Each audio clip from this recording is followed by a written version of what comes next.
Good evening, Patrick here. 8 questions with, and we are live. That's right. We are churning our wheels, so to speak.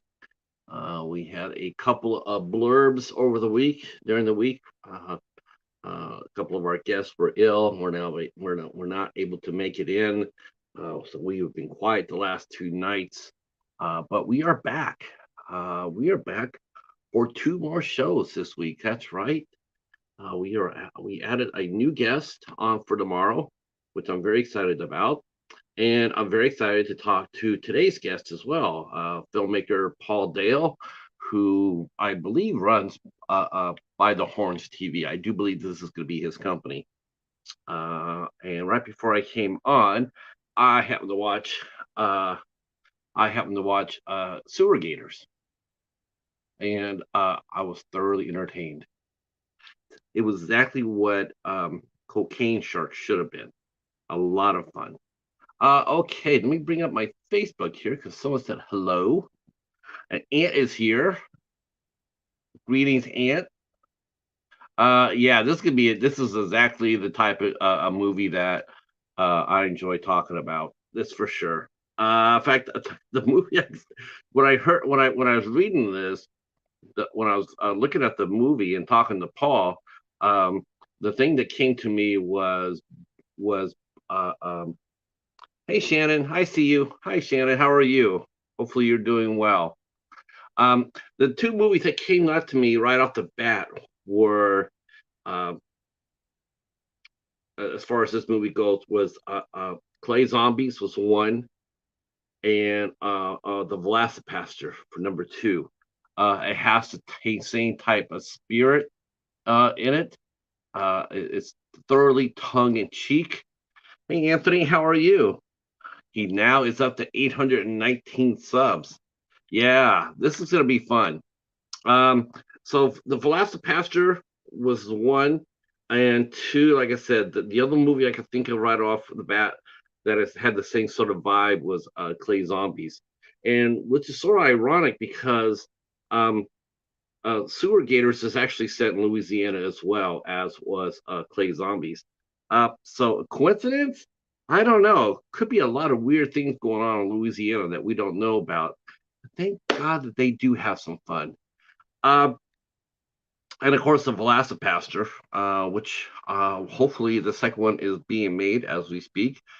Brendan Steer, his film had a lot. You see a lot of, I say, with some influence. Definitely. I mean, there's certain things where they used credit. They used cards to take place of scenes, uh, that sort of thing. The opening credits are funny as hell. That had me laughing. This whole movie had me laughing, quite honestly. I was like, yeah, this is exactly what I needed today. Um, it's a little padded out. It's only an hour and 1 minute long, and I'm going to review the film, by the way, after we get done with this. Hey, Stephen, how are you, sir? Glad you're here. We are talking about. We'll be talking with Paul Dale. He'll be here in about 10 minutes or so. Um, and Sewer Gators. Sewer Gators, by the way, can be seen for free on Tubi. That's where I saw mine at. But if you're a physical media person like I am, you can also buy Sewer Gators from Paul, and we will get information from that when he gets here, in case you want to buy. And he has it. He released it on. He actually released it on DVD on Blu-ray. Uh, uh, oh, wow. Okay. To Sewer Gators, yeah, Sewer Gators is right up our alley. Uh, yeah, for sure. Hey, there's the Enter the Mighty Ice Lord, who dropped his horror box for April and May, and excellent video by the way too, Wes. I had a lot of fun watching the Ice Lord take care of business. And I think you and I already talked about Proxy. Now I know what you were. Now I know why you were talking about it, because you got a copy of it from Horror Pack. Well, there you go. Now you have an ISC Midnight movie in your collection. Probably only the one. Wes has everything. Oh, here's my ISC collection. I got one. But you know what? Everybody starts off with one, right? So, yeah. So there we go. Tomorrow night we added a guest. Uh, we added our an actress named Samantha J. Spellman. She'll be here tomorrow night at 8 o'clock, and I'm super happy to have her on the show. I sort of went back to my roots for this one, um, as far as going back to catching artists, really starting out. I mean, literally starting out, and I got Samantha, and she'll be here tomorrow night, and we're going to be talking about that. I really do enjoy talking to actors or just started out on their careers. It's a lot of fun. It's very exciting. It's very exciting to me. Like this is my first movie, or this is my first play, or this is what I learned from my acting class, or this is chasing my dream, or what have you. There's a lot of charm and a lot of fun talking to someone who's actually doing that. And we'll be talking to Samantha tomorrow at 8 o'clock. Um, and then after that, next week we will be busy. We will be busy. We have actually it's looking to be 5 shows, and me and Echo Zero will be guest hosting the House of Horrors on June 10th, and we will be inviting our friend Conrad over. He did his new 48-hour film called Head Case. That is an award-winning film. It's won many prizes. And if you guys have never heard of what a 48-hour film competition is like, you will on the 10th of June on the House of Horrors. So we're going to be inviting the director and the cast in for the show. Stephen will be heading down to Spookala. Drink. Stephen will be heading down to Spookala, so me and Echo will be holding the fort for him while he's down there hobnobbing with all the big guns. Um, let's see. Let's see. It's number 83. Not a bad pack, but Annabelle had Annabelle, so 3 out of 4 for me. Yeah, that's really cool though that they did that at West. I saw that you said that you got caught up with all the Conjuring movies. That was really cool. And I that trap movie. I remember when that movie did come out. That came out. I came out. Oh God, I want to say that came out. Why do I want to say it came out in the 90s? It was when that brief little window when Courtney Love was a thing in Hollywood. She did the Larry Flint movie, and then for a split second there, it looked like she was going to be like sort of like, I don't want to say redeemed because that's way too strong of a word for it, but it looked like maybe she was going to try to get her shit together. And it lasted like maybe for a year. Um, yeah. Then she ended up forming whole. Ugh, yeah. Um, let's see. Hey, Night Fright, how are you? Glad you're here. Thank you for being the fifth person to like our stream. I appreciate that so much. Um, Yeah, you know what, that one, yeah, that was a long time ago though, Wes.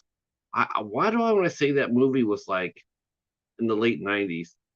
I could be way off on that. I mean, you could look on your movie, but yeah, it was when Stuart Townsend was I think Stuart Townsend in that movie too, or was it Kevin Bacon and Kira Sedgwick? I remember that. I thought it was Stuart Townsend and Charlize Theron, and they kidnapped Kevin Bacon's grandkid or something like that. Let's see. Let's see. Night Fright says he watched the new Scream movie. Out of 1 out of 5, he gave it a 4. Yeah, I've heard some good things about it too. Definitely gonna be checking that out when it comes out. Hopefully, it'll be dropping at the library soon. Good evening, Echo Zero. How are you? Of course, I'm gonna have to be saying yes, yes. Stuart Townsend, man, I never understood why he just didn't break out. I really never understood that. He was awesome in League of Extraordinary Gentlemen. Of course, he was in the movie with Aaliyah, Queen of the Damned. Him, and how about this? Maybe someone can explain to me how did this not work? But they paired him with Gabriel Union to the remake of The Night Stalker, and it didn't work. It only lasted 13 episodes. I'm just like, wow. Of course, you look at the numbers that series drew, and then you put it over today's numbers. That series would have been a monster hit, monster. Um, yeah, Stuart Townsend was a fine actor. I just never understood why he just never broke. He was good. I enjoyed Queen of the Dam too. I saw that at the theaters. That was a cool ass movie. And of course, Leo was in it, and she passed away way too early through a plane crash. She also did Romeo Must Die with Jet Li. It was his first movie over here, and he was absolutely he was brilliant in it. Uh, she would have been a huge star, no doubt about that. Feel free to share us out if you will. Share us out. Um, definitely do that. We will be next week. We will be back for a full slate of shows, and I'll tell you what's coming up here because we are working hard. We are working hard. Um, so next Tuesday we will have something different for us. We have a actress and a life coach, a teacher named Mary Factor will be here with us. I hope I'm pronouncing the name right. I probably am not, which is due to the court. It's probably normal, right? But she will be here at 8 o'clock. On the 7th, we have the return of the mighty Mariah Owen will be here, and we will be talking to her about GTE Productions. We'll be talking about her taking a movie, a mainstream movie that's going to get, when it gets released, it's going to have a lot of publicity about it. She was one of the producers of it, one of the executive producers of it, has a small role in it, and we're talking about Scrambled, which will be starring her friend and compadre, Leah McKendrick, who's also been on the show. And it played at Scramble played at South by Southwest and did amazing down there. Now I'm not sure if it went to cons or not. We'll have to ask Mariah that when she does come in. I'm thinking they probably did not. I think I have a feeling, I don't know, I could be wrong about that, but I have a feeling they're probably going to Toronto with their movie. Um, Cons is super popular. Don't get me wrong, and cons is cons, but I have a feeling that the Toronto Film Festival, it seems like every year that festival seems to get a little bit more and more important. It's almost, I'm not saying it's gonna take over cons, but I tell you what, if cons is looking in his back, the rear view mirror, the Toronto Film Festival is right behind it with flashing lights. On the 8th of June, Thursday, the 8th of June, we will be welcoming in published author and poetess and all around mysterious. The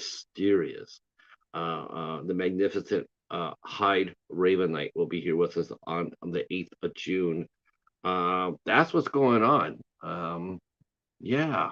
So, yeah, two of the guests this week, like I said, they got sick. Um, that happens. We're gonna reschedule. I think we're gonna be rescheduling Shelly from Repurpose My Way. We're gonna reschedule her for June 23rd. I have not heard from the other guests, so I'm gonna wait till they contact me to let me know what time that they would like to come back. Um, so hopefully everybody's doing well. Um, hopefully it's doing well. I put out my new video.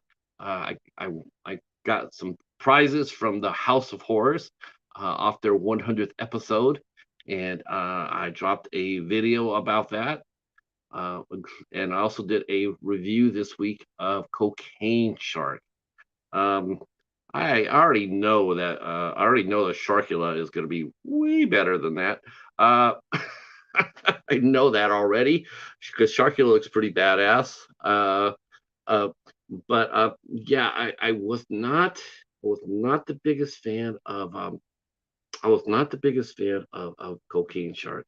In fact, when I was watching Gators, Sewer Gators, I just kept on laughing because I'm thinking, going like, now this is what Cocaine Shark needed to be. This is what it was missing.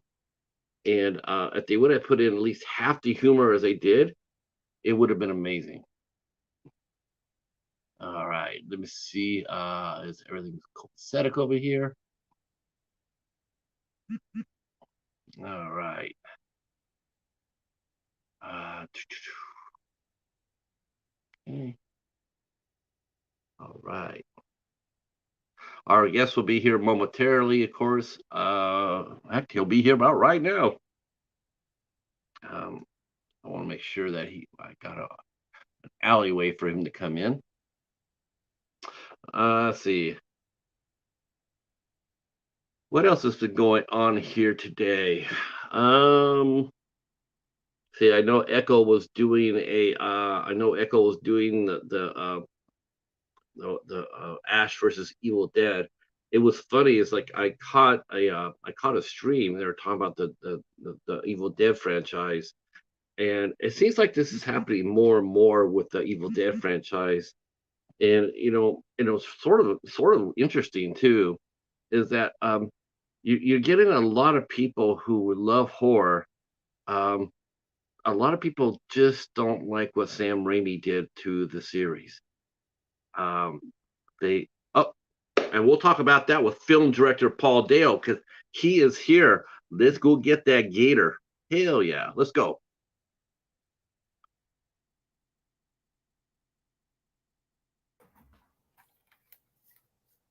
There he is, Hello, the hello. Can you mighty hear me? Paul Dale.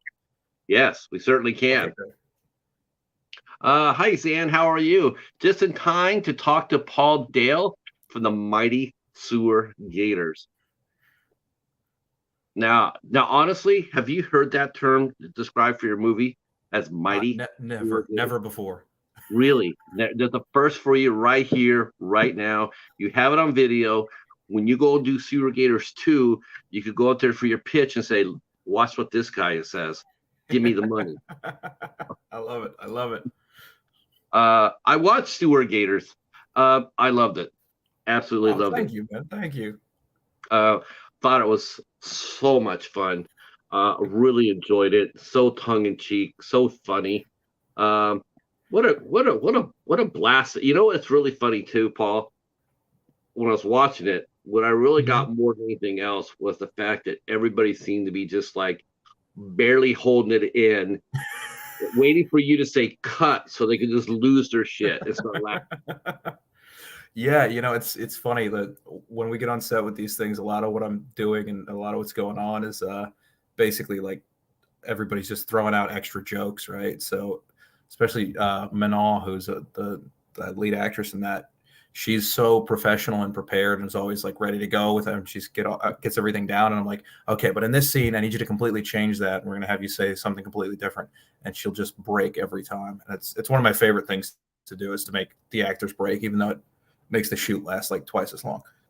It's all right though. You know what? It's all right. That's they will appreciate that.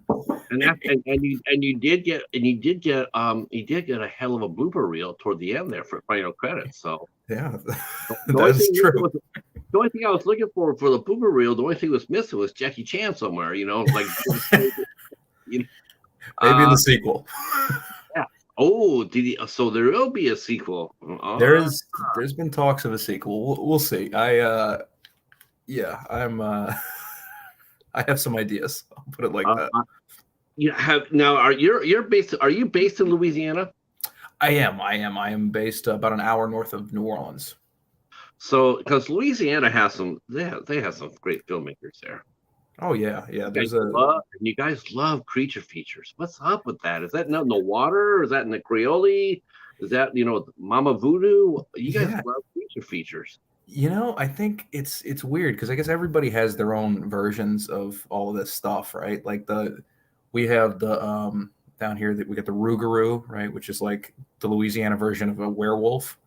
It's an old French myth. It supposedly came over with these. It's a very long story. I'm not going to bore you with all this random New Orleans history, but yeah, man, creature features are a big thing with us down here. I guess it's just a weird, you know, you go through like rural Louisiana, especially not like the northern part of the state, because once you get to the northern part of the state, it's basically Arkansas.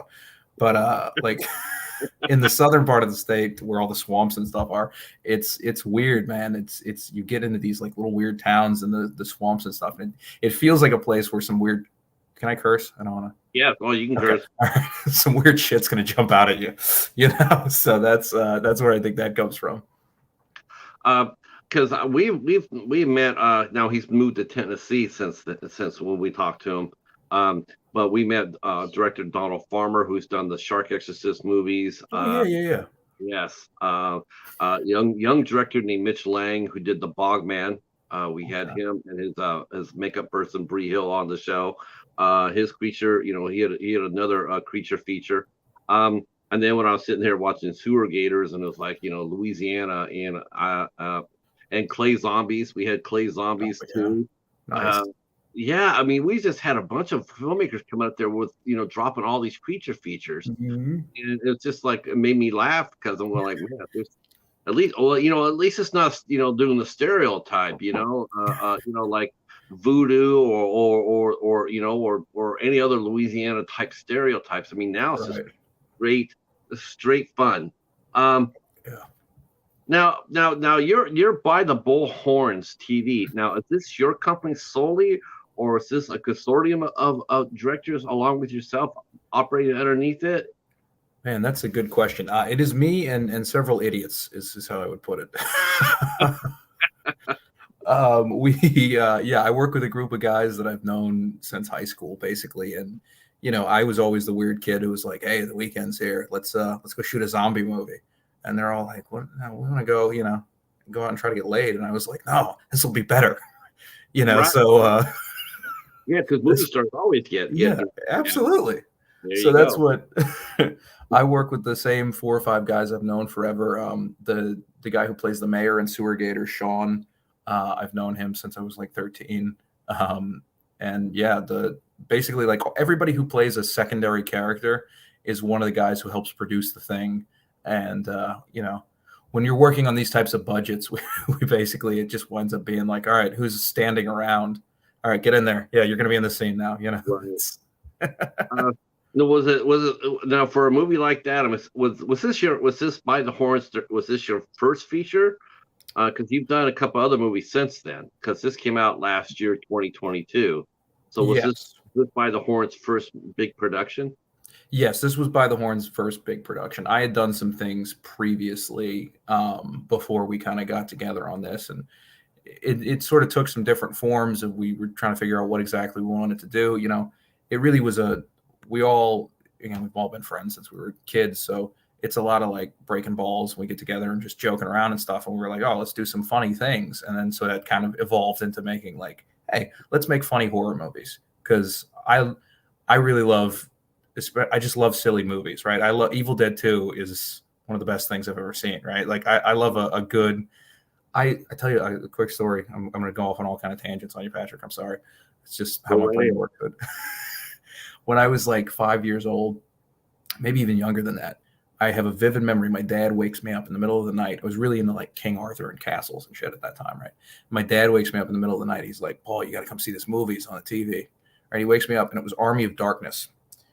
And I was, Army of Darkness is not a scary movie, but when you're 5, it's terrifying, right? So he had no idea what the hell it was. It was just so I sat up with him and I watched that and I laughed my ass off and I enjoyed it and loved it and I was hooked. That plus the other thing was in high school back when we still had video stores. I would go rent movies at the video store, and watch them and whatnot. And periodically I would find that I'd run out of movies to watch because I would just go there every single day and rent like 4 or 5 movies, and they just didn't Right. stock that many in our town. So the one genre that always had movies that it was an ample supply of were like really terrible, crappy horror movies, and the unintentionally funny ones. But Right. yeah, I love all that stuff. So that's a very very long answer to your question. I'm sorry. It's funny. It was funny because I was just talking about that right before you came on there, and you segued right into it, and that was like I like a horror comedy when it states that it's a horror comedy. Like, Yeah, it's like this is what it is. We're funny, we know it, and we're glad to be here. Um, and like I was talking, it seems like lately, ever since Evil Dead Rise came out, there Hmm. seems to be sort of like an underground backlash against Sam Raimi for Evil Dead 2 and Army of Darkness, and only in the sense like, because they did the first Evil Dead was just Right. ferocious. Right. The remake and Evil Dead Rises were both very strong. Yeah. No Brutal. humor, just like straight ahead, horror. And it just seems to be of a bit of a backlash for Evil Dead 2 and Army of Darkness, because that's Sam Raimi's modus of operandi.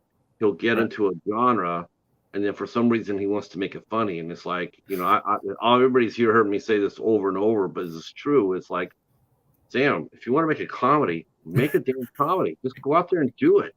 Um, uh, I think it's just, I think they get sort of, if they get scared by, like, let's say you did Sewer Gators as a Hmm. horror film, right? Right. Crawl. It's like Yeah. that. Okay, that movie is just like had you at the edge of your seat, Right. right? Right. That's now if you did that straight, and then and that's how you stated it's going to be fine. But if you're going to do comedy like Sewer Gators, you established within the first 30 seconds that it's going to be comedy. So you are getting what you're getting. I mean, there's no mistaking about it. And you didn't try like try to shift it in the middle of the movie too, because I've Right. seen that Right. happen too. Like, where you're trying to establish a serious tone, and then all of a sudden you do a Sam Raimi and you throw comedy in there. Right. It's Right. like I think it just takes the viewer out of the movie. For sure. Yeah, no, I'm a big believer in, honestly, there's so much stuff that people can watch now. Like there's an endless supply of movies and TV shows and everything. So I think in my mind, like if you're down to watch one of my silly little movies, I want you to know what you're getting in for because I don't want to waste your time. Like if you're not going to be in the Sewer Gators, I'd rather you go find something you would because life's too freaking short to watch some crap you don't want to watch. I'm going to recommend that they all watch Sewer Gators. I Thank you. enjoyed the hell out of it, and we all love those type of movies. I was sitting there watching it, and I'm going like, I saw a little bit of Velocipaster in there. I saw a little Uh, bit of the Clay Zombies in there. I saw a little bit of, just a lot of fun. Just really, with more than anything else, it had me laughing. And the stereotypes about the rednecks and the trailers. I mean, it's just like, Jesus. I mean, you could not have walked down there and made a more funnier movie. Um, Thank you, man. I now, really appreciate that. now, where were you born and raised at before you started your journey into theaters and whatnot? So I was born and raised in a city called Laplace, Louisiana, which is about 40 minutes, maybe half an hour outside of New Orleans. It's basically where all the chemical plants are, which is why I've got 6 toes on my left foot. So, but What? Well, that at least that explains where you got your gators at. that's right. It's a very weird, swampy place. We stayed over there till I was about 10 years old, and then my family moved up to where I live now. And yeah, and it's nice because it's like New Orleans, but it's cheaper.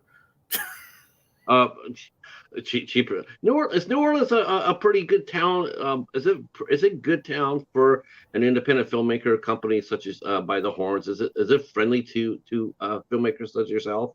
Yeah, The for people sure. there? It's got a good there's a really good vibe down there. There's a really good scene that's kind of popped up in the past few years.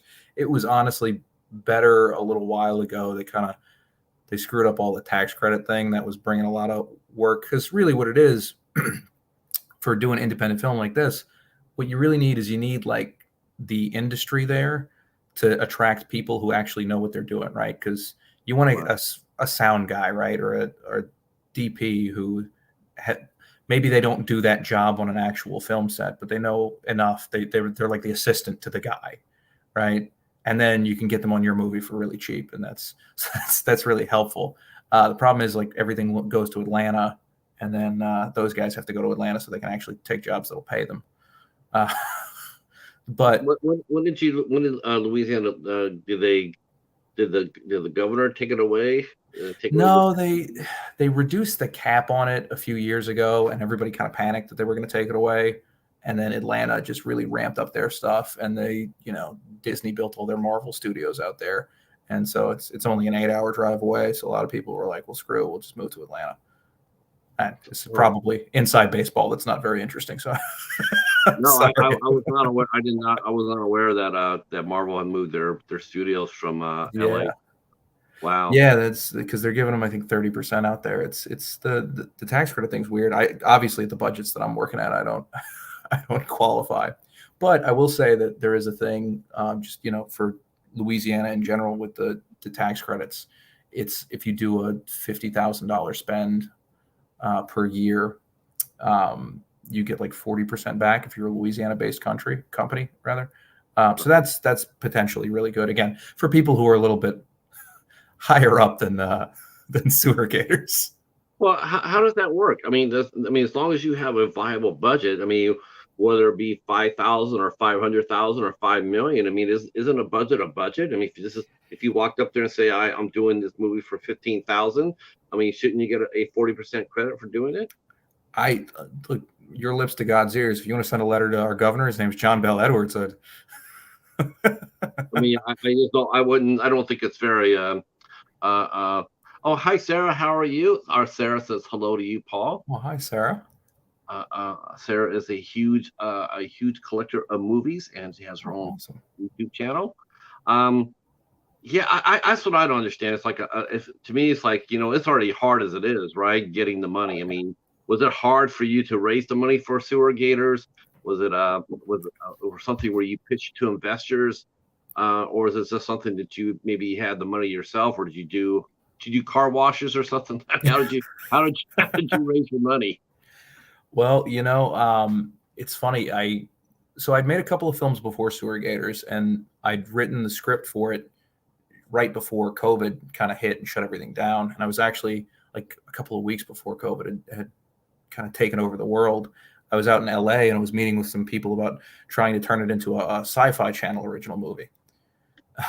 Believe it or not, that was kind of the conversation. I miss those. What's that? I miss those. Yeah, I know, right? Every time we'll get an indie horror director on here, and we'll sit there, and we'll just reminisce back to when sci-fi used to actually mean something.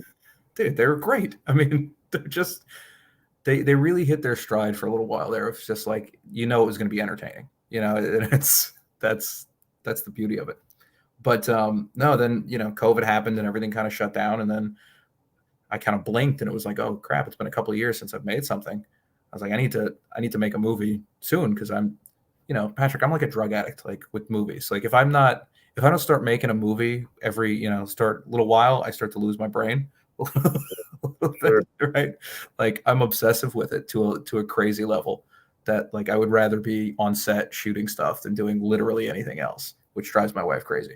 But I basically kind of dug around in the old chest, so to speak, and was like, all right, what scripts do I have done? And I pulled out Sewer Gators and I was like, well, hell, if I cut this, and this, right, and just substantially reduce the size of it, I was like, I could do this on a self-funded budget, which is what I wound up doing. Like the original ending for Sewer Gators, I will spoil because it didn't happen, so it's not really a spoiler for the movie. But I mean, you've seen the film, and for anybody who hasn't, there's a big build up to an alligator festival, right? So the original climax actually had the alligator festival happening, and then all the alligators coming out at the festival, and it was much wilder, and people getting their arms bitten off, and this, that, and the other thing. Yeah. But Yeah, Sewer Gators means friendship. Really, the real Sewer Gators were the friends we made along the way. Yes. Did you call like people? Did you do like crowdfunding for this? Because that would have been a great T-shirt. I'm a sewer on the back. I'm a part of the Gator crew. I wish we had with the sewer lid right in front of the in front of the shirt. Don't worry, you said you're working on Sewer Gators too, so use everything we're giving you here. Okay, all right. Now, so going back then, because we already established you were 5 years old when you got into horror. So I take it your dad was into horror when he grew up. He loved the horror movies. Yeah, it's funny. Like I don't necessarily know that he loved them. I know that he would go to my dad was one of 6 kids. So they would go to the drive-in because it was cheap entertainment, right? Sure. And so I think Night of the Living Dead was probably the first movie my dad saw at a drive-in. I don't know how old he would have been because I don't remember the years of these things offhand. But yeah, you wouldn't know it. Like my dad's a very kind of straight-laced, wouldn't you wouldn't peg him as a horror fan, right? But then when I was a kid, it was Night of the Living Dead, Friday the 13th, Nightmare on Elm Street, just basically all these these Right. terrifying fucking things every night of the week. Whenever my mom wasn't around, he was like, and it was like, well, and this probably explains Sewer Gators. It was that, and then it was like Mel Brooks and Monty Python, right? So that was the soup that That got made. stirred their creativeness. But I So, will say, I'm sorry, did go you ahead. get? Did he give you when you were younger? Did he give you a camcorder to make movies with? So okay, yeah, yeah. When I was a kid, I got an older brother, myself, and a younger sister, and every now and then, my mom would take off to do whatever, and my dad didn't know from Adam about how to like watch kids, right? He had no fucking clue what to do with 3 kids and how to keep them entertained. So he had a big old, all on the shoulder camcorder that we use for filming family events and stuff. So what we would do is we would literally, it started with doing shot for shot remakes of other movies. So somewhere at my parents' house, there's a VHS tape of my brother and I doing a shot for shot remake of Rocky. Because that's what we do. Whenever my mom was gone, it was just my dad watching us, right? Like I'm playing every part except for Rocky. My brother's Rocky, and I'm, Apollo Creed and Paulie and Mick and the whole 9 yards. And Adrian, right? I got a thing over my head. And Puff and Link. yeah, exactly, yeah. And then that devolved into just us. We did basically a weird ripoff of Godzilla that was called How Rock and Roll Saved the World. Please tell me you have that still. I have it somewhere, or my parents do, somewhere at their house. Yeah, it's like my sister she's maybe 2 years old at the time. She's the monster, and she's just got a giant clown wig on, and we've got set up like toy soldiers and stuff, and she's just kicking them around Oh, we and need crying about how she doesn't want to be on camera. to see this. We got to see this next movie. That's got to be your and the end credits. Definitely. I'll see what I can dig out and People would love that. Actually, oh yeah, they love that. So you got the camera. Was the camera like one of those super, like you said, you had to put it on your shoulder? Was it like was it massive when you were a kid? Oh, it was huge. Yeah, it was ridiculous. Like it was just this gigantic thing. And so, I mean, eventually we did that, like I said, nonstop. That was the thing to do. That was our entertainment. And we loved doing it up until, I don't know if it was my brother or myself. One of us pissed in the camcorder, allegedly. Uh-oh. Allegedly, the tape door was open and one of us peed inside of it. Oh, shit. So that was the end of that. That was the end of that for a few years. And then, yeah, when we got to be teenagers, I got a camcorder one year for Christmas. And then that just became, my brother and I running around in the backyard doing, like I said, zombie movies and crap like that. I still have a lot of those. Now, did you take it down there and actually go down to the swamps to shoot real gators when you were younger? No, we no, we never did any of that. Probably the wildest thing was right after Katrina.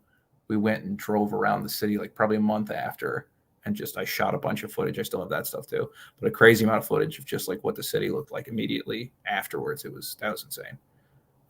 Unrelated to the Gators, but what was it like for you as a filmmaker to look through that way? I mean, you went down there initially to see it. I mean, let's go see what's going on. But as you were literally filming it, what was going through your mind back then?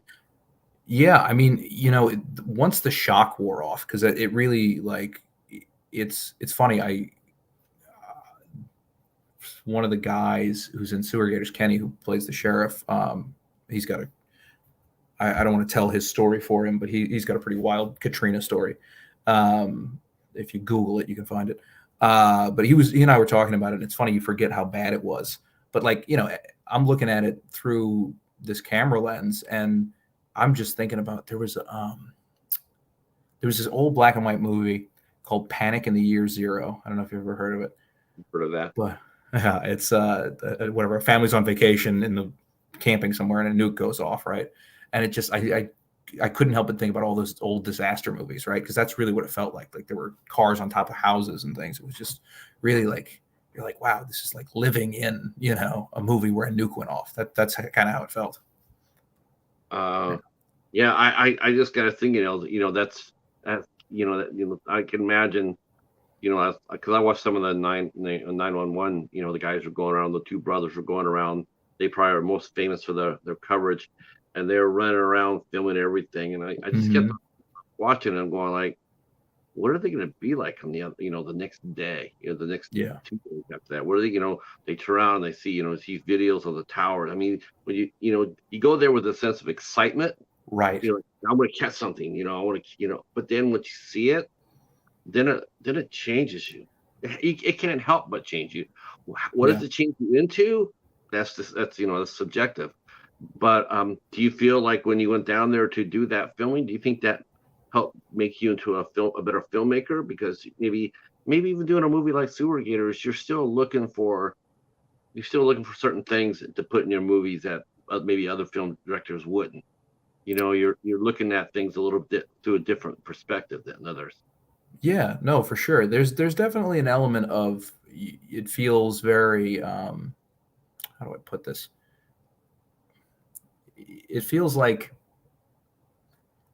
again, like you hit the nail on the head. You go down there sort of in a sense with a sense of like, oh, we're gonna go see I don't want to say the freak show, but you're gonna see the weird circus that's in town, right? Because and then you're down there and the reality of everything kind of hits you. And it probably, I over the course of my life, I've had some weird, dark experiences like that. And I think it probably informs like the desire to make shit that's funny as opposed to otherwise. Because, man, life is freaking hard enough. Like, you don't have to dig too far in anybody's life to find some shit. Like anybody you meet on the street, if you just barely scratch below the surface, there's probably some deep, horrible tragedy that they're dealing with. And, I mean, I find it funny. Like a lot of people, I'll read reviews of my movies of people. A lot of people don't get that they're jokes. Like that was really funny for me with Sewer Gators. That like when I would read a review and somebody just clearly didn't understand that it was a comedy, they're like, the alligators don't even look real.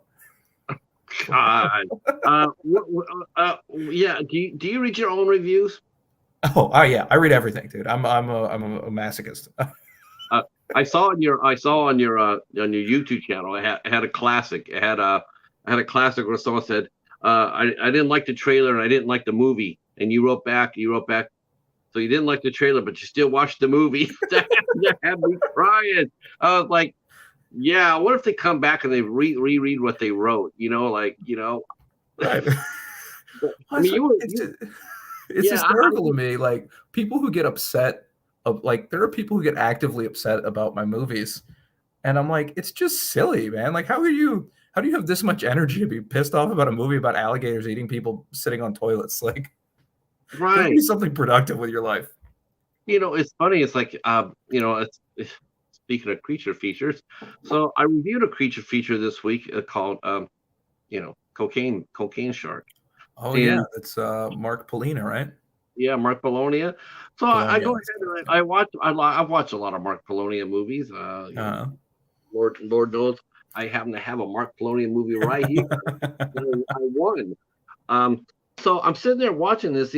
I'm used to a lot of Mark's movies being a lot of fun. There's a lot of tongue in cheek, a lot of jokes, but for this one, the movie I watched, I was like, it was so not there. There's nothing funny in that movie. And I'm like, Mark Polonia cannot do a movie without putting humor into it. He has to have humor because he doesn't have the budget. Right. He can't play, narcos, or cocaine sharks seriously. Not on a Slurpee and a Subway tuna fish budget. He just can't do it.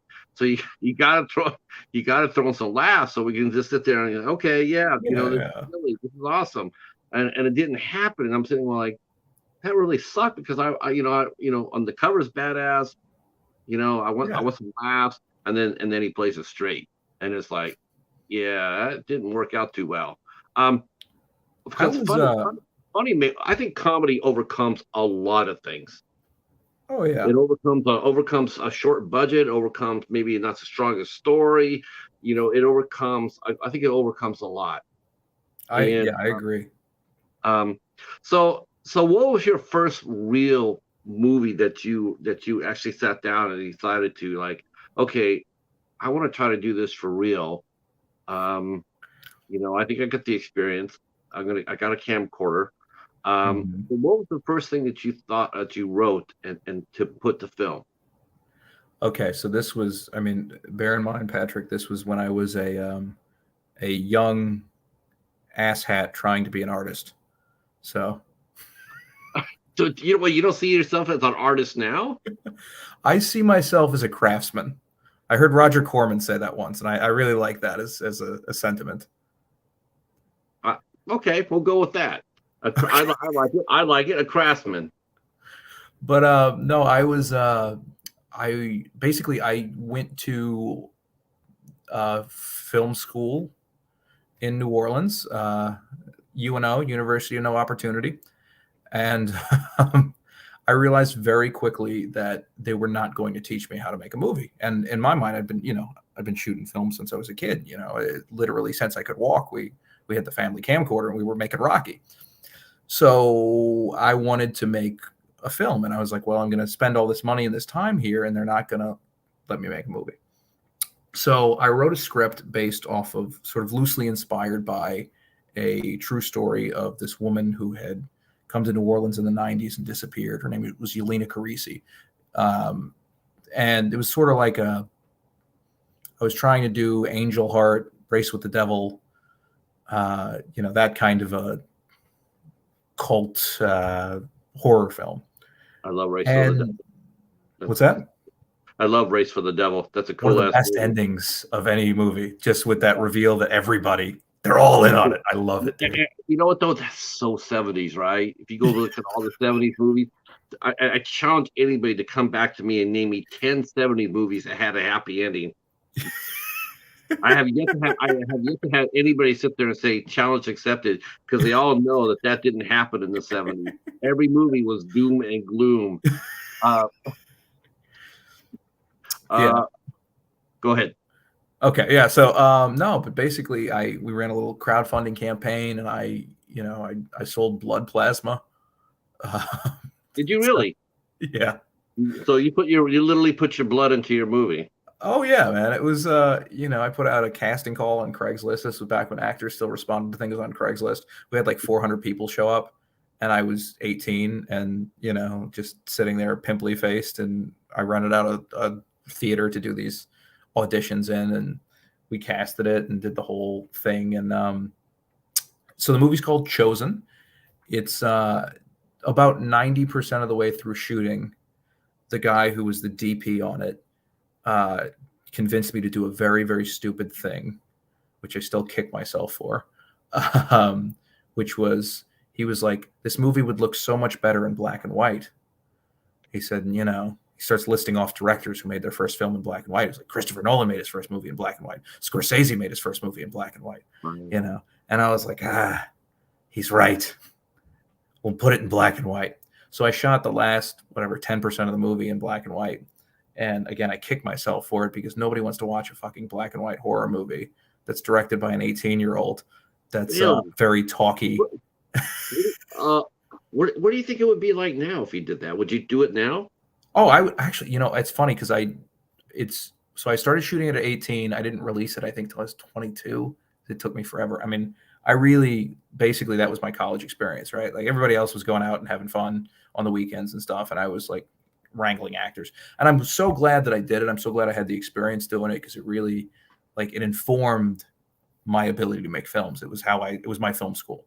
But fairly recently, I realized it'd been 10 years. This was, I don't know, maybe 6 months ago, but about 10 years since we released the movie.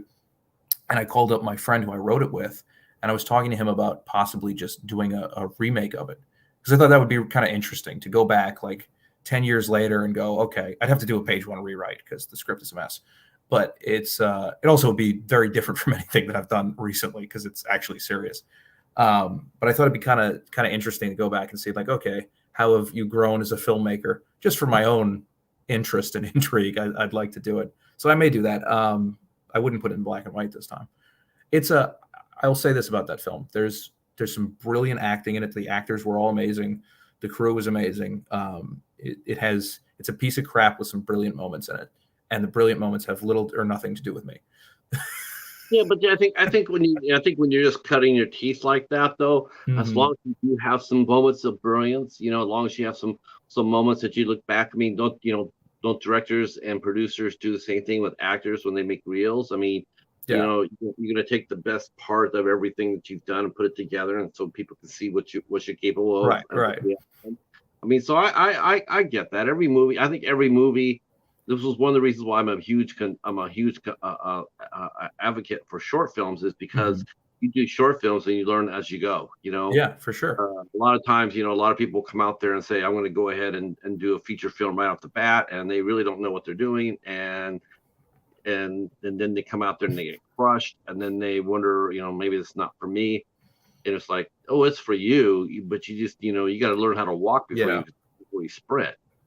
for Um, sure. so, but I like the idea, though. You're 18 years old and you made a black and white movie. Not very many 18-year-olds will do that, but that's to be commended, though. I mean, were Thank you a big fan? Were you a big fan of black and white movies? I No, mean, I love. of course, Yeah, Night of the Living Dead, of course, is obviously Psycho. yeah. Psycho's amazing. Yeah, Yeah, of course. Yeah, no, I think I really love black and white horror movies.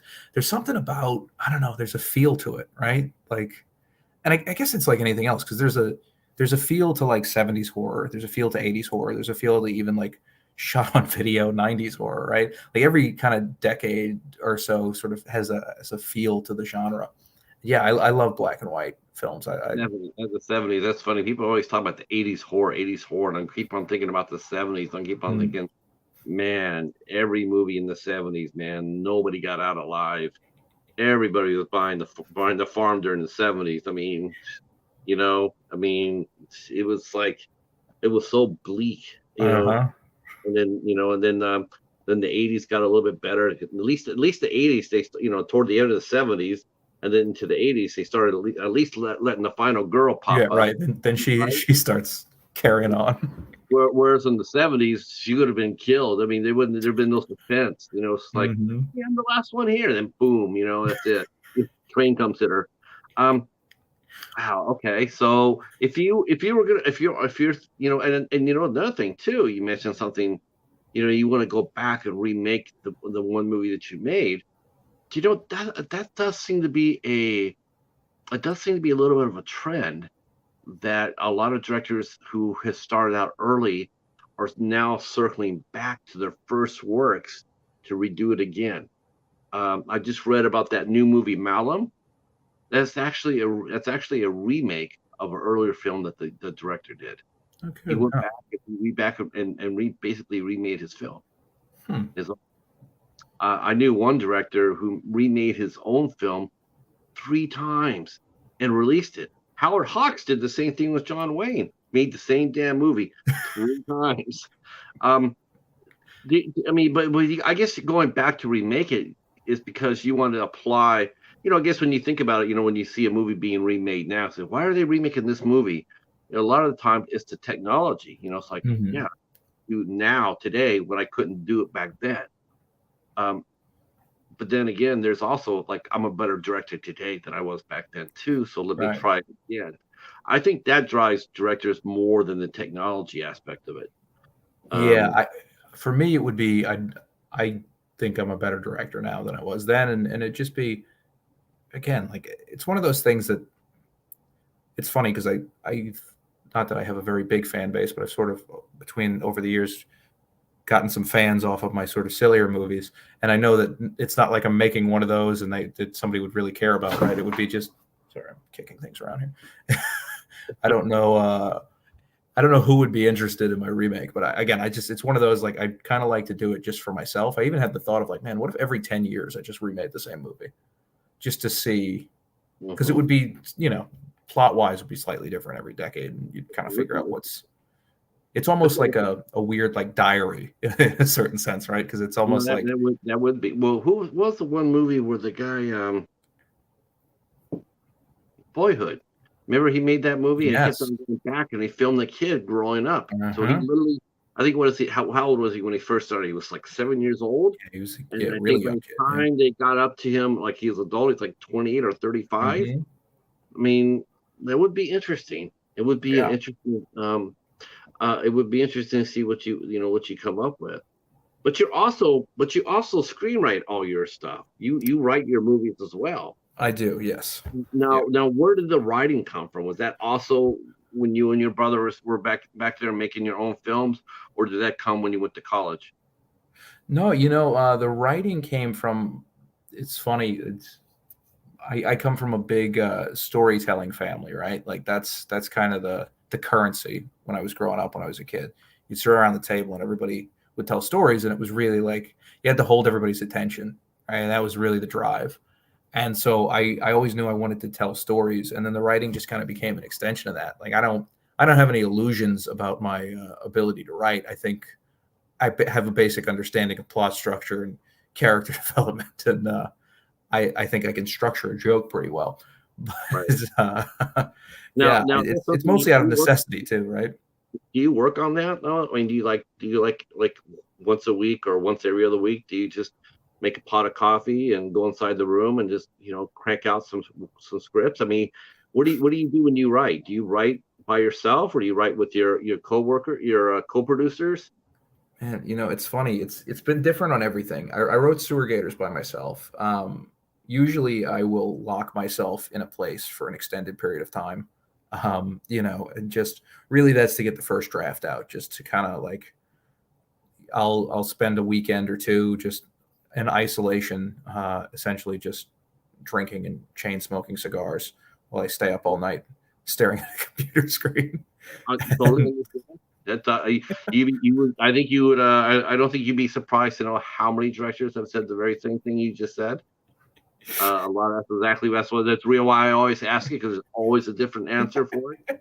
But there's a lot of actors actually do that. There's some that actually will go out to a coffee shop or whatnot to write Mhm. or write with a group or whatever. But most of them are by themselves. So I get it. Yeah.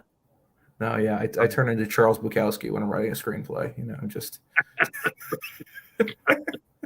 Uh, Man, that's a character I just like. I see him they make movies of him out of his life, and I just keep looking at him going like, Mhm.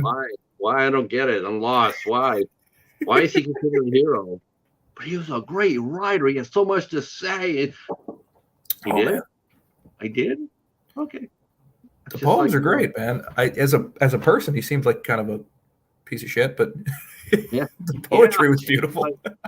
yeah, it's like okay, how come he can't apply any of that of his own writing? I'm writing this for all the people. Well, why don't you like write that for yourself first and then get on to it? I'll wait. I'm here. I'm not going nowhere. Um, who's your favorite screenwriter? What 3 or 4 screenwriters who write films or that inspire you that you look at when you see their name, you go like, I'm watching this. Man, that's a tough one. I mean, most of the ones I would say that like really stick out to me are probably guys who aren't really doing it anymore. Is part of the problem. Like I said, I mean, I'm a diehard Mel Brooks fan. If you put Mel Brooks' name on anything, I will go and watch it. Usually, or not usually, but when they did History of the World Part Two, it was much to my chagrin. But they duped me. I heard But that him for wasn't very sure. good.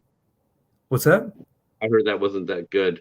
Yeah, it was. He got a paycheck. I'm sure. They Yeah. had like 3 jokes in the whole.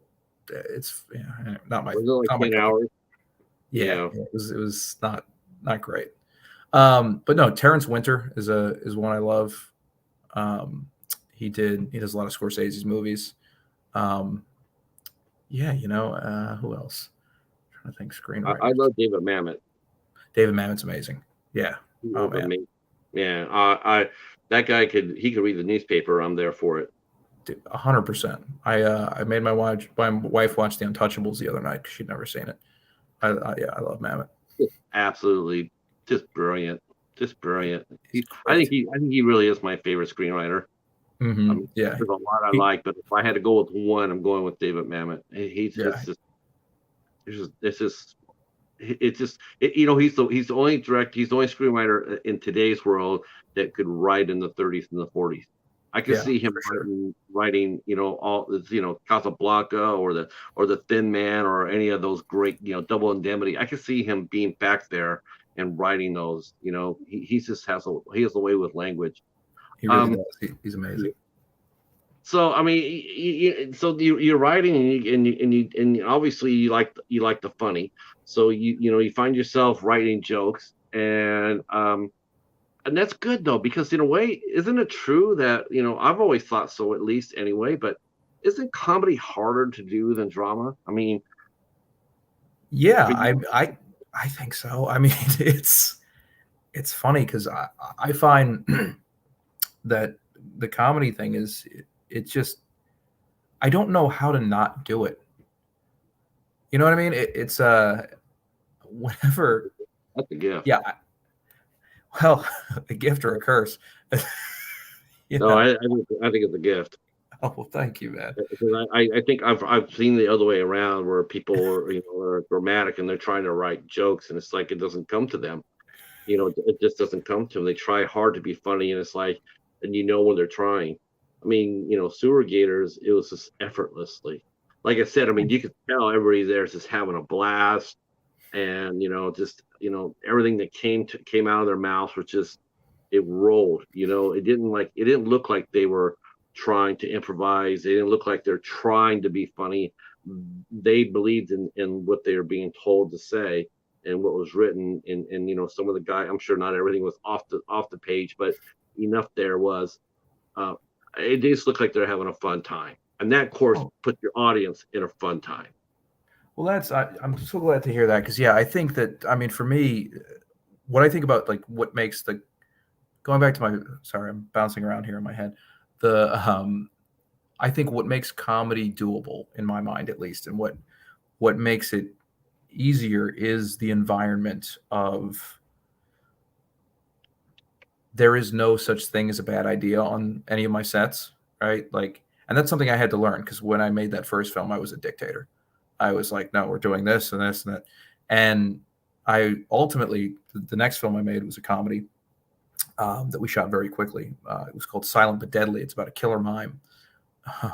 But that we did that one, and I realized kind of like, okay, well, all these people are here, and they're all ready to try to help you, being me, make your stupid little movie. So you should listen to their ideas, right? And so once I kind of got into that mentality and really let the actors feel free and loose and comfortable enough to throw out jokes, and everybody on set basically like, if there's a funnier joke that you can come up with than what I put on the page, I'd much rather you throw it out there and we'll do that because I don't care. I'm going to get the credit for it anyway because it says I wrote and directed the damn thing. Right. But I think when you have that kind of environment on set, it lends itself to everybody being more comfortable and just kind of having a good time. And I think that's what makes the comedy easier. Because I have been on sets that are comedies and everybody's just like, okay, we have to do this, and then this is going to be the joke now, right? And it's to me, it never works. Like, and that I guess is why people say that comedy is harder than drama because you can do a drama and everybody can be laughing and then we go into the scene and it's dramatic, but then we go back and have fun. Like with comedy, I think people put this pressure like, okay, well, we have to do this, and this in order to hit the joke. And if we don't hit this, and this, the joke isn't going to land. And then everybody overthinks it. Whereas I just think, if we're all having fun, as you said, in my mind at least, if we're having fun on set, if the movie is fun, we think what we're saying is funny, then there's probably folks out there who are going to have fun with it too. And that's all we can really ask for. Was your first film Silent but Deadly? Was that your first official movie that you released? No, so I released Chosen. That was the serious one first, and then Silent but Deadly was my second. Okay. Yeah. I have to go back and watch Chosen. What? Oh, okay. Well, okay. Well, tell me what Chosen's about then. Well, Chosen was the cult movie. That was the black and white horror movie that was. Okay, I definitely want to see that. So that was I like watching the first film. I like watching first efforts. I think they're, like I said, that's why I love short films. I love short films because I love to see the first efforts. And you got to remember, you're only 18, so Yeah. who else? Who's doing? Who's winning Oscars at 18 as far as being a film director goes? Yeah. Nobody I know. Nobody I I, know. I was Uh, drinking too much of the Paul Thomas Anderson Kool-Aid though at that point. I was like, he was doing great stuff at this age. I gotta beat him. our my friend Suzanne is asking how can I watch Sewer Gators? So I'm going to tell Suzanne that we can go to Tubi for that. Are your other films on Tubi as well? Yes. So I have made a grand total of 5 films now. I think it's 5. We'll go with 5. So there's Chosen, which is on Tubi, Silent but Deadly, which is on Tubi, Fast Food and Cigarettes, which is also on Tubi, and Sewer Gators is on Tubi. And then our most recent one is Killer Kites, which is not on Tubi yet, but will be eventually. Right. Killer Kites. I love that. I saw the poster for that. It looks absolutely fun. Uh, I'm just trying to imagine killer kites coming out of the sky and they're raising havoc, and next thing you know, we'll get killer kites versus sewer gators, and Yeah, then it's hey, if Kong can fight Godzilla, who's to say that kites can't find gators? absolutely. Let's do it. Let's think of that. Let's make that happen. Uh, so let's talk a little bit about sewer gators. I mean, obviously, Chosen came out. Mhm. You read the reviews. Were you encouraged or discouraged by your reviews? I mean, did you realize that it was your first movie and it has some bumps and bruises? And do you take reviews personally, or do you just laugh? Do you just have you have comedy with them, you have fun with them? Oh, I did back then. Yeah, no, I took them all very seriously back then. Now now I'll get reviews that are like, "This is terrible. This guy should go jump off a bridge," and I just think it's the funniest thing ever. But yeah, when I was 18 and I was like, my heart and soul are in this movie. Yeah, I remember the first review, like when it went on Amazon Prime, because we didn't get a lot of like professional reviews for that one. But the first like user review on Amazon Prime said, "Not good. Period. Not good at all." Uh, our good friend Rob is here, and he says hello to you. He Hello, says hello Rob. all as well. Thank you for that, Rob. I appreciate it. Thank you guys all for being here. So 4 out of the 5 films in I'm sorry. Oh, man, it's hot as hell here. It's just caused me to itch. Um, all of Paul's library is in Tubi. 4 out of the 5 movies are in Tubi, so you'll be able to see his whole library. And then when is Killer Kites due to land or Well, take off? so it is presently on Amazon. You can get it for 99 cents, I believe, and it will be on Tubi hopefully in a couple of months. That's kind of just a waiting game with them when they'll actually pick it up and put it out there. Um, Is, yeah, Killer. Go ahead.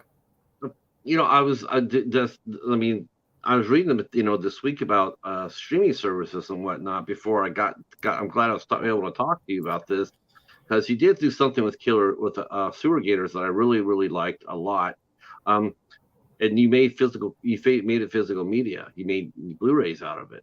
Yeah. uh that was really cool. The guys who did Clay Zombies also did that as well.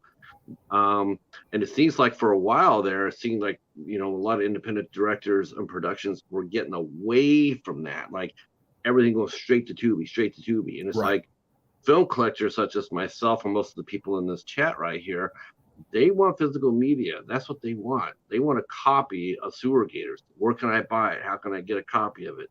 A lot of them just can't do that because we did a distributing deal, but we don't have physical copies.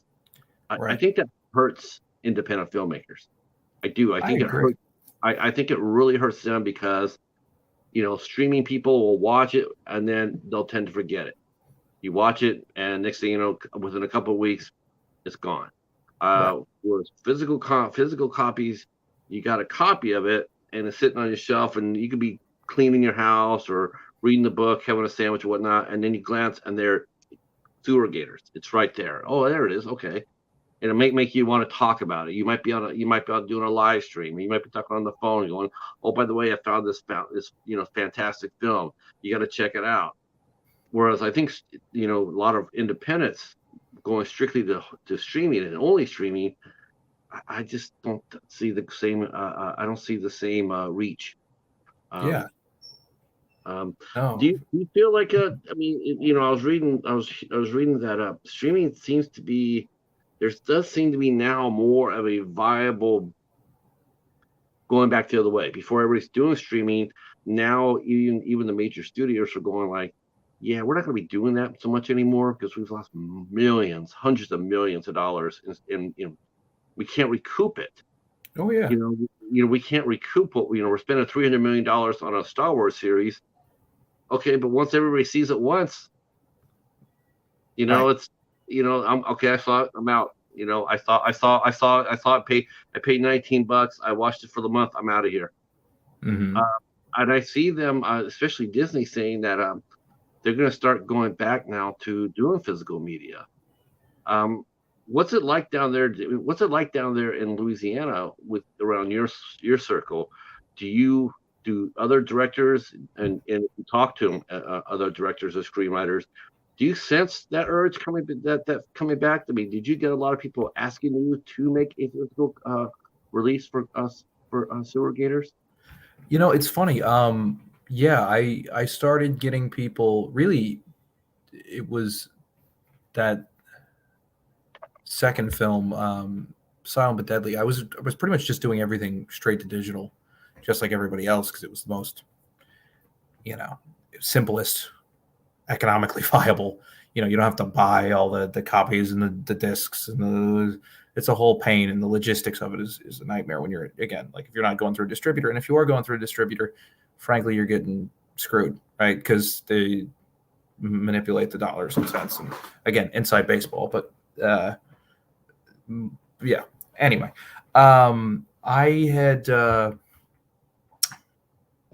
I wound up contacting a distributor contacted me about Silent but Deadly, my second film. After it'd been out for a few years, he'd seen it, and I had gotten some fan mails from some people who had watched the movie, and just they found my email address through one way or another, and they were like, "Hey, we love this film," and yada yada yada. One girl drew all these great pictures of the mime killing people, and it was just absolutely awesome. Like, to me, it's mind blowing, because in my mind, I'm just a guy who lives in Louisiana, makes goofy little movies with my friends. Like, it was the first time that anybody had ever really acknowledged it in any kind of real way, and they were all asking me for physical media. And then I had this distributor reach out to me, SRS Cinema, who is they're great. They're one of the few distributors that I can actually vouch for. Yeah, Ron is great. And Ron's sort of business model really opened up my eyes to this world. And I always knew, I have friends who are big time collectors. Like, I have a bunch of physical media, but I wouldn't call myself a collector of it necessarily, just because I blow too much of my money making these dumb movies. I can't afford it. But excuse me.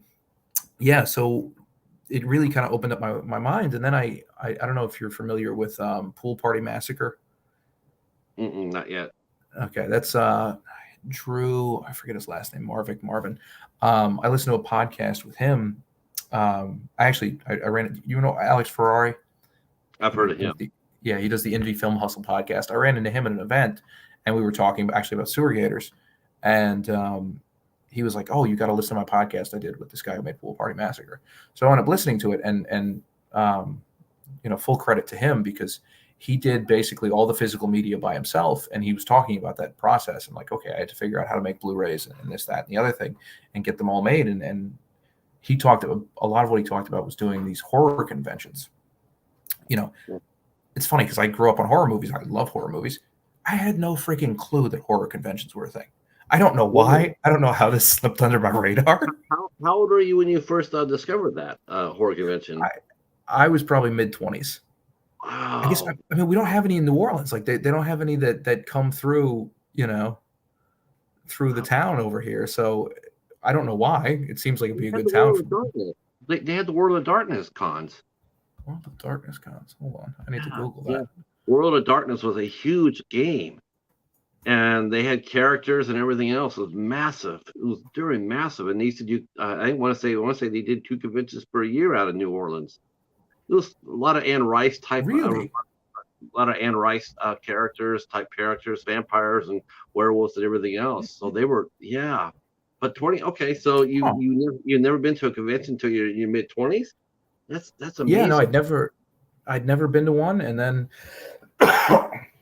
excuse me, when yeah, so I'd heard about them through that, and then when it ultimately we released Sewer Gators, because it was the first of these types of films, of the films that I had made, that I was like, okay, that'll, that fits in with the convention circuit. I got a booth at a con, and it went absolutely horribly. But What con did you do? well, we went to Orlando to do a con that was advertised as being a horror con, but turned out not to be a horror con. It was more of a comic con. It was called VillaCon, and Okay. I don't think they're around anymore. But it flopped. But then subsequently, we went and did Days of the Dead in Vegas out this past March. Ooh, We went out there with Sewer Gators and Killer Kites, and it was the best. Like, just in terms of like being able to actually talk to people and get them copies and merch and all this other stuff. Like, it's really been really cool. So that was a big part of like why we opted to go to physical media. The other thing we have is VHS tapes of all the movies, which VHS. I'm sure do you have any left, or they're all gone? we got a few left. I actually, full disclosure, I make them to order. So Like video on as, demand. yeah, it's Do you do that with a your whole Blu-rays as process. well? Do you do What's that that? with Blu-ray? Do you do that with your Blu-rays too? Video on demand? No, we do. We'll buy the Blu-rays in batches of 100, and then whenever that sells out, it usually takes a little while before we get some more made. But How much does yeah, because Ron does his model differently. He will do as little as, which I truly don't understand this, but this is how he does, and I guess it works for him. I've seen him do as little as 25 release for a movie. For a filmmaker, make as little as 25 movies. Then he'll make it for you, like he'll do like 300, and then he'll release that saying this, numbered yeah. 1 to 300. Um, do you think that works for you? I mean, when people feel like there's a limit to, like, like there's only 300 copies of Sewer Gators, did you find yourself, did you find it selling faster because people felt like it was like a limited edition? Oh Uh, yeah, absolutely. That, I mean, I don't. How do I phrase this exactly?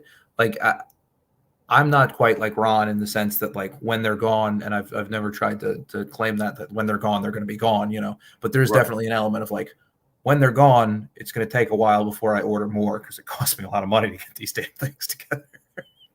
Rob, So Rob's asking a question. He's asking the yeah, question, where can I get those VHS? So if he wants to get a VHS of Sewer Gator, where do we do that? Do yeah, we you have can. contact through your Instagram If he or goes to bythehorns.store, we have all of our stuff up there. I think it's all up there. I don't handle the website, so that's one of the other I'll put idiots' it in jobs. I'll make sure I put it in the description box. Um, yeah, Yeah. that's one thing I was gonna say. That's one thing I was gonna say, and this is no criticism, by the way, at all. But it does seem like you run. I mean, did you get a little? Did you feel like you sort of got a late start in learning how to promote your movies and your work? Oh, 100%. Okay. Yeah. No, I was I don't want to feel. I didn't want to hurt your feelings by asking that. But the reason I was, because when I was doing the prep for the show, it just seemed to be not very much out there as the way of the digital footprint. So I wanted to, you have anybody working your social media, because honestly, I think there's a lot of people out there that love to talk to anybody associated with by the horns. Is Do you do that? Do you do all the social media yourself, or does anybody go out there and help you do it? I do most of it by myself. I had a guy who was doing it, and then he kind of fell off. And if you know people who'd be interested in talking, like, I'm down to talk to anybody. I love to talk. I love the sound of my own voice. So just shoot me a message, I anybody. think Like, I isn't that the way for most film directors, though? yeah, exactly. Just I laying it out don't. there. Just laying it out there. Yeah, man. Uh, I'm not. Look, I'm like a 90-year-old man when it comes to social media. Like, I'm really bad at it. I'm sure you've seen our Instagram page. It's shit. Like, I don't. I know that I need to post more, and I don't understand that I'm not. This is not me. So if there's anybody out there who wants to take over the By the Horns Instagram page, There, that you know what? I'm gonna mention that. I'm gonna put that out there. I'm gonna put that out there, in the description box, and give me your email. But we'll talk off camera. I'll get your email. I'll Yeah, put it down for there. sure. To me, it's like it's a golden opportunity. There are people out there that that want to get involved in the business on some level. Maybe they're not actors, maybe they're not screenwriters. Social media managers.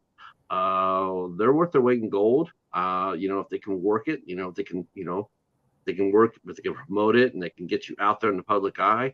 I think, yeah, definitely. Uh, and as far as to going to the conventions go, is there anything new in Louisiana? Is that now that you know about them? Um, is there So anything popped up? yeah, we're doing it's Cult Classic Con is one that we're doing down here. That's September, I want to say 2nd and 3rd. It's the folks who bought the Texas Chainsaw Massacre gas station.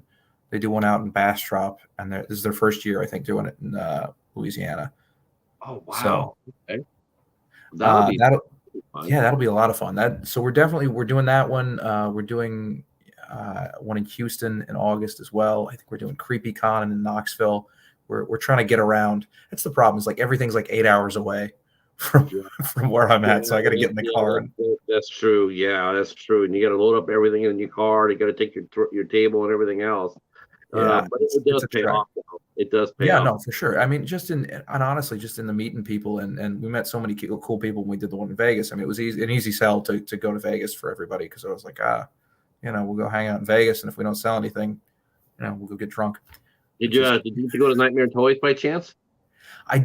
two of the other guys went over there. I did not get a chance to go over there. It was such a whirlwind of What? chaos.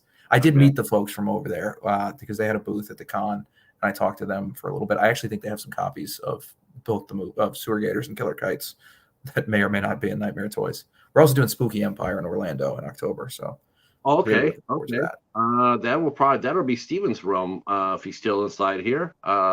Steven, he's from the House of Horrors podcast, and he goes. In fact, that he lives out in Florida. In Oh, fact, nice, he's doing Spookala in a couple of weeks. awesome. So what movie are you working on now? Are you writing anything new? You mentioned something earlier that I caught, and that was like you mentioned your chest, your writer's chest. Do you literally have a chest, or was that just speaking of a I should. I have a bunch of printed out scripts that are scattered about that are yeah. not organized in any way, shape, or form. But no, right now, it's funny. I have a few things that are in the works. I'll tell you the one that tell you the one that we're gonna make next, and then I'll tell you the one that I really, really want to make, but it's more difficult. The one that we're gonna shoot this summer is called Murder Readaville. It Okay. is you know how Jimmy Buffett fans are called parrot heads? Right. Right. Yeah. So it's like that, except the monster is a man who literally has a parrot for a head. Fun. Fun. So It's gonna be. it's This is sort gonna of be like. a It's gonna be like. It's gonna be in the realm of sewer gators. It's gonna be a lot of yeah, fun. yeah. Right. It's just sort of silly, over the top nonsense. And then I have another one that I have the script for, and I think it's the funniest thing I've ever written. It's it's called Igor: A Twisted Backstory, and it's a musical sing-along drinking game film about Frankenstein's assistant finding love. Okay. Okay. It's Now, it's it, have you ever tried to do anything like that before? Are you a musical theater fan by chance? I like some musical theater. I'm not I can't carry a tune in a bucket, but I've never I have no musical skills whatsoever. I'm getting the songs written right now though, and it should be a lot of fun. That I yeah What what I what what what led you to try something like this? Just for the sheer challenge of it? Yeah, it's funny. That one is I was trying to think of things. I don't know where ideas come from, right? Who does? But the initial title was When Igor Met Sally, and I thought it would be funny to do a romantic comedy horror film because I'd never really seen that. I mean, I know they kind of did it with Warm Bodies, that zombie movie, but I'd never really seen like a just out and out like horror romantic comedy. And I started playing around with the idea, and I just kept coming up with things that just made me laugh. And then, honestly, that what I have learned in the process of doing these things, this is going to sound very probably blunt and unartistic, is that in order to get people to watch this type of stuff, you have a tendency to have to go to the extreme, right? Like it's easier to get somebody to watch something that's more absurd than something that's more subdued. And honestly, it's more fun too. So then, like, the thought of making it a musical occurred to me, and I was like, that'd be kind of funny. I haven't seen a musical horror film in a while. And then I thought, well, if you're going to make it a musical, it should be a sing along. So that Well, was the next step. so there was no horror musical or that got you inspired by this. No Andrew Lloyd Webber or Darren Lynn Bousman or anything like that. My brother's obsessed with Phantom of the Opera and has been since we were kids. So there's probably a little bit of that lurking around in the back of my mind somewhere. You know why that is, though, right? You know why there's so many of us guys that love Phantom of the Opera, right? No, tell me, what is it? 2 words: Sarah and Brightman. I mean, Oh yeah. Please. I mean, Sarah Brightman. She did that other movie with Darren Lynn Bousman too. She did Repo the Genetic Opera. Oh yeah. Oh my Yeah, God. I loved Repo the Genetic Opera. Me too. A big fan of that. Man, that was great. Fantastic. Yeah. That was the first time they ever did it. First time an opera. The difference between an opera and a musical is, right? Because I didn't know. Because is a musical, they have dialogue. An opera, there's no dialogue. Everything is always in song. Everything they talked, it was in song. It was like, oh, that is so trippy and that's so damn hard. It's just like everything you talk, you're not talking, you're singing everything in your weird. Oh, dude, that Zytrate song is going to be stuck in my head for a week now. Mm-hmm.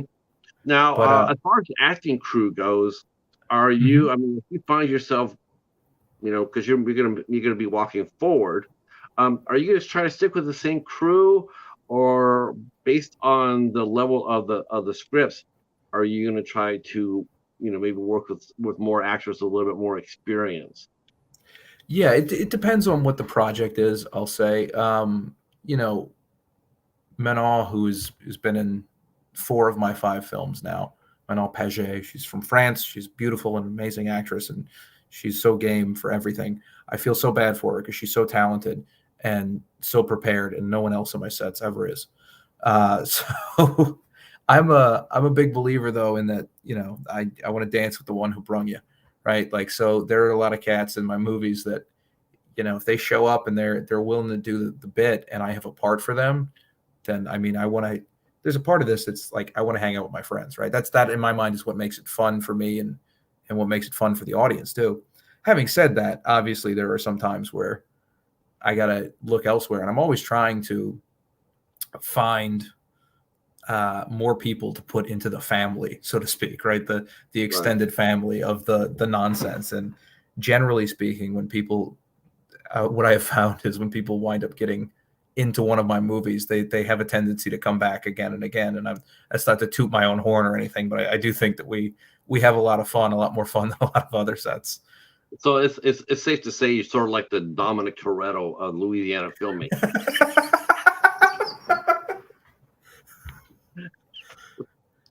With a little more hair and a little less muscle, I think. Yeah, but they're all family though. Right. Yeah, it's all about family. Yeah, that's right. Yeah, because that would probably be a tough. It's going to be tough when it happens because you got people out there just having fun. They're getting called out there. Like I'm doing it for slices of pizza and a Gatorade or whatnot. But as all of a sudden, when you look, all of a sudden now you're working with a budget instead of working with a budget of 5,000. Now you're working with a budget of 20. Then you're working with the 40, and all of a sudden it's like, okay, so I got to raise my game. I gotta get better at it. Right. And that means I might have to go to hey, I hear you're doing another movie. What part is it in me? Well, I might have a part in for you, but you might be playing like a security guard instead of the leading hero like you have been. Are you okay with that? Because I got this actor here to do it. Right. Um, sometimes I've always wondered about that. How do you explain to, someone who's been a part of the troupe that all of a sudden it's like, I still want you to be in the movie, but at the same time, it's more responsibility. I have more responsibility now, and I got to put Right. in some actors that know what they're doing a little bit more. I mean, if you're willing to take some acting classes or show more interest in developing your craft, then by all means, you can audition for some of these roles. I mean, I still can put you in, but it's not going to be as much as it used to be because I can't afford it. Yeah. It comes out, but you don't have to pay me anything. That's not what I'm talking about. I can't Right. afford it. I gotta try to make a pop for it. Um, Are you talking about shit that so keeps yeah, me up at night, Patrick? yeah, here you go. Yeah. I'm serious. It's yeah. Yeah. Just Where make that sure get? I But don't you know what we send all you want? We money. want for you. What's that? We want that for you. We want, we always want that for every independent filmmaker. We always want them to take that next step forward, because, quite honestly, the better you do, the better, more chances I'll get another interview. There you You go. let me know when like I said, Patrick. I like the sound of my own voice. I'll come on here whenever you want, man. Oh, I don't care definitely. how We'll big I am. definitely, we'll I'll come definitely. if they give me an Oscar. I will come on here holding my Oscar. That is I'll walk off awesome. stage and have the phone out and just we can You know what? FaceTime. We are going to put that down though in the description box about you looking for a social media manager. Yeah, We'll put down and all four of the movies can be found on Tubi and anything else that you want us to. We'll put the By the Horns store down there, and so people can get a copy of Sewer Gators and even an autographed one, right? yeah, absolutely. Yeah. Shoot me a So you go buy a VHS or a Blu-ray, independent movie doing a Blu-ray release on their own. He'll sign it, and it'll be very entertaining. Um, I want to thank you for you coming out and hanging out with us. This has been absolute joy. I've had so yeah, much it's been fun fun. talking with you. Um, just a hoot, and yes, you will come back. For sure. I want to thank the audience, our loyal fans, our loyal supporters that came out here and hung out with us today. Thank you so much. I hope you guys enjoyed the show. Um, we will be back tomorrow night at 8 o'clock with a young actress, Samantha Spellman, will be here with us at 8 o'clock. She is based in Chicago, and she is a lovely lady. She is cool as hell too. I'm gonna have to send you. I'm gonna have to send you a link so you can come out and hang out and watch that. Um, Yeah, she's really fun.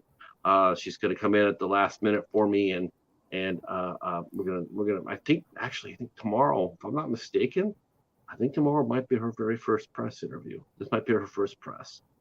So all this will right. be. Yeah, I love doing that. I like getting the first ones because they're so much fun. Because press can be intimidating, can't it? Oh yeah, no, it's man, that's a scary thing for Yeah. sure. Um, especially when you get people with serious questions. It's like, Oh, well, what was in your mind when you made the gator jump on the sheriff?